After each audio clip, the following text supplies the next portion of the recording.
আসসালামু আলাইকুম সুপ্রিয় দর্শক, প্রতিদিনের মতো চলে এসেছি ঝড় বৃষ্টি নিম্নচাপ আবহাওয়ার আপডেট নিয়ে। রাজধানী ঢাকা সহ বাংলাদেশের অনেক জেলাতেই বজ্রসহ বৃষ্টি হচ্ছে, সাথে কিছুটা ঝড়ো হাওয়া বজায় রয়েছে। কিছুদিন পর বন্যা হওয়ার আশঙ্কা করেছে বাংলাদেশ আবহাওয়া অধিদপ্তর।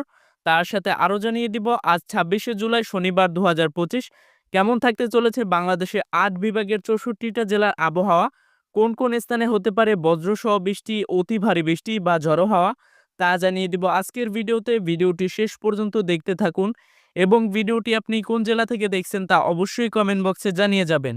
সুপ্রিয় দর্শকবৃন্দ, আমরা সরাসরি চলে এসেছি আবহাওয়া ইউরোপিয়ান রাডারে। রাডার অনুযায়ী দেখতেই পাচ্ছি রাজধানী ঢাকার আকাশে কিন্তু আমরা অনেকটাই মেঘাচ্ছন্ন দেখতে পাচ্ছি। রাজধানী ঢাকা সহ পার্শ্ববর্তী যত অঞ্চলগুলো আছে এইসব অঞ্চলেও কিছুটা বৃষ্টিপাত হওয়ার সম্ভাবনা রয়েছে। রাজধানী ঢাকা, এখানে হোমনা, তারপর নরসিংদী, মুন্সিগঞ্জ এসব অঞ্চলে আপনার বৃষ্টি হতে পারে, সাথে কিছুটা ঝড়ো হাওয়া বজায় থাকতে পারে। অন্যদিকে যদি আমরা কুমিল্লা জেলার দিকে তাকাই, কুমিল্লা জেলার আকাশেও কিছুটা আমরা বৃষ্টিপাত হওয়ার সম্ভাবনা দেখতে পাচ্ছি। কুমিল্লাতে আপনার ২ থেকে ৩ মিলিমিটার পর্যন্ত সর্বোচ্চ বৃষ্টিপাত হতে পারে, সাথে হালকা বজ্রসহ বৃষ্টি হওয়ার সম্ভাবনা রয়েছে। দেখতেই পাচ্ছেন কুমিল্লার পার্শ্ববর্তী যত অঞ্চলগুলো আছে এখানে লাকসমান, তারপর হাজীগঞ্জ, রায়পুর, তারপর এখানে দেখতে পাচ্ছেন চৌমোহনী, বিশেষ করে চৌমোহনীতেও অনেক পরিমাণ বৃষ্টি হওয়ার সম্ভাবনা রয়েছে। চৌমুহনীতে আপনার বিক্ষিপ্ত আকারে হালকা থেকে মাঝারি ধরনের বজ্রসহ বৃষ্টি হওয়ার সম্ভাবনা রয়েছে, যার পরিমাণ ৮ থেকে ১০ মিলিমিটার পর্যন্ত সর্বোচ্চ হতে পারে। অন্যদিকে যদি আমরা এখানে চট্টগ্রাম জেলার দিকে তাকাই, চট্টগ্রাম জেলার অনেক অঞ্চলেই কিন্তু বৃষ্টি হওয়ার সম্ভাবনা রয়েছে, সাথে বজ্রসহ বৃষ্টিও হতে পারে। এখানে চট্টগ্রাম আছে হাটহাজারী, ফটিকছড়ি, মানিকছড়ি, খাগড়াছড়ি, তারপর এখানে দীঘিনালা, রাঙামাটি এসব অঞ্চলে আপনার ১ থেকে ২ মিলিমিটার পর্যন্ত সর্বোচ্চ বৃষ্টি হতে পারে। অন্যদিকে যদি আমরা চকরিয়া উপজেলার দিকে তাকাই, চকরিয়া উপজেলায় কিন্তু অনেক পরিমাণ বৃষ্টিপাত হতে পারে বিক্ষিপ্ত আকারে। চকরিয়া, এখানে কুতুবদিয়া, তারপর এখানে দেখতেই পাচ্ছেন মহেশখালী, এইসব অঞ্চলে আপনার ১০ থেকে ১৫ মিলিমিটার পর্যন্ত সর্বোচ্চ বৃষ্টিপাত হতে পারে, সাথে বজ্রসহ বৃষ্টি হওয়ার সম্ভাবনা রয়েছে এবং এইসব অঞ্চলের নদ-নদীর পানি বৃদ্ধি পাওয়ার সম্ভাবনা রয়েছে। অন্যদিকে টেকনাফ অঞ্চলেরও আপনার বৃষ্টি হতে পারে। এখানে টেকনাফে আপনার ১০ থেকে ১২ মিলিমিটার পর্যন্ত সর্বোচ্চ বৃষ্টি হতে পারে, সাথে বজ্রসহ বৃষ্টি হওয়ার সম্ভাবনা রয়েছে। অন্যদিকে যদি আমরা এখানে বরিশাল অঞ্চলের দিকে তাকাই, বরিশাল জেলার আকাশেও কিন্তু আমরা অনেকটাই মেঘাচ্ছন্ন দেখতে পাচ্ছি। বিশেষ করে বরিশাল অঞ্চলে আপনার ৬ থেকে ১০ মিলিমিটার পর্যন্ত সর্বোচ্চ বৃষ্টিপাত হতে পারে।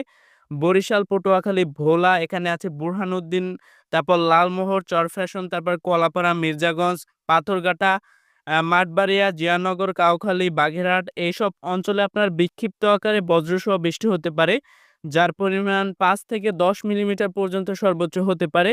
তার সাথে যদি আমরা খুলনা জেলার দিকে তাকাই, খুলনা জেলাতেও কিছুটা বৃষ্টিপাত হতে পারে।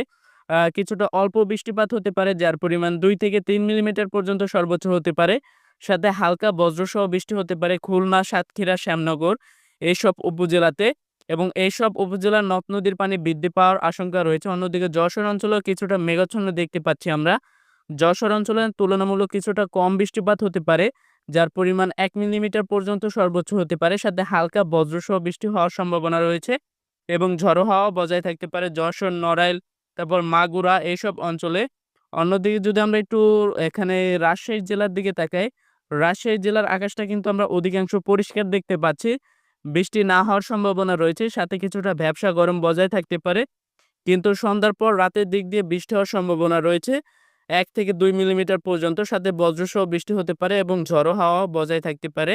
অন্যদিকে যদি আমরা বগুড়া জেলার দিকে তাকাই, বগুড়া জেলার আকাশেও আমরা কিছুটা মেঘাচ্ছন্ন দেখতে পাচ্ছি। বগুড়া জেলাতেও ঝড়ো হাওয়া বজায় থাকতে পারে।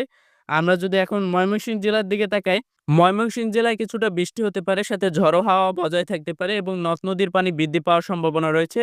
ময়মনসিংহ, সরিষাবাড়ি, সিরাজগঞ্জ, তারপর এখানে আছে কাপাসিয়া, এখানে কিশোরগঞ্জ, মদন, তারপর বাগমারা এসব অঞ্চলে ১ মিলিমিটার পর্যন্ত সর্বোচ্চ বৃষ্টিপাত হতে পারে, সাথে বজ্রসহ বৃষ্টি হওয়ার সম্ভাবনা রয়েছে।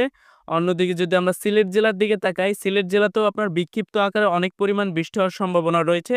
সিলেট এবং সিলেটের পার্শ্ববর্তী যত উপজেলাগুলো আছে, চাতকবাজার, জগন্নাথপুর, বালাগঞ্জ, মৌলভীবাজার, কলমগঞ্জ, কুলাইড়া, তারপর বড়লেখা, বিশেষ করে বড়লেখায় আপনার হালকা বজ্রসহ বৃষ্টি হতে পারে, তার সাথে চরখাই এসব অঞ্চলে ৩ থেকে ৪ মিলিমিটার পর্যন্ত সর্বোচ্চ বৃষ্টি হওয়ার সম্ভাবনা রয়েছে, সাথে হালকা বজ্রসহ বৃষ্টি হতে পারে। অন্যদিকে যদি আমরা রংপুর জেলার দিকে তাকাই, রংপুর জেলার আকাশ কিন্তু আমরা অধিকাংশ পরিষ্কার দেখতে পাচ্ছি। রংপুরে বৃষ্টি না হওয়ার সম্ভাবনা রয়েছে কিন্তু মেঘাচ্ছন্ন থাকবে আকাশ। রংপুর, দিনাজপুর, ঠাকুরগাঁও, পঞ্চগড় এইসব অঞ্চলে হালকা থেকে মাঝারি ধরনের বৃষ্টি হতে পারে রাতের দিকে, কিন্তু আকাশ অধিকাংশই মেঘলা থাকবে, সাথে কিছুটা ভ্যাপসা গরমও বজায় থাকতে পারে। বিশেষ করে আমরা যেটা দেখতে পাচ্ছি আবহাওয়া রাডার অনুযায়ী ঢাকা, বরিশাল, খুলনা, চট্টগ্রাম এইসব অঞ্চলে বিক্ষিপ্ত আকারে অনেক পরিমাণ বৃষ্টি হওয়ার সম্ভাবনা রয়েছে এবং রাজশাহী, রংপুর, ময়মনসিংহ এইসব জেলাতে আপনার কিছুটা কম বৃষ্টিপাত হওয়ার সম্ভাবনা রয়েছে, কিন্তু ঝড়ো হাওয়া বজায় থাকবে অনেক জেলাতেই এবং কিছুটা ভ্যাপসা গরমও বজায় থাকতে পারে। তো এই ছিল আজকের আবহাওয়ার আপডেট। পরবর্তী আপডেট অবশ্যই সাবস্ক্রাইব করে পাশে থাকবেন।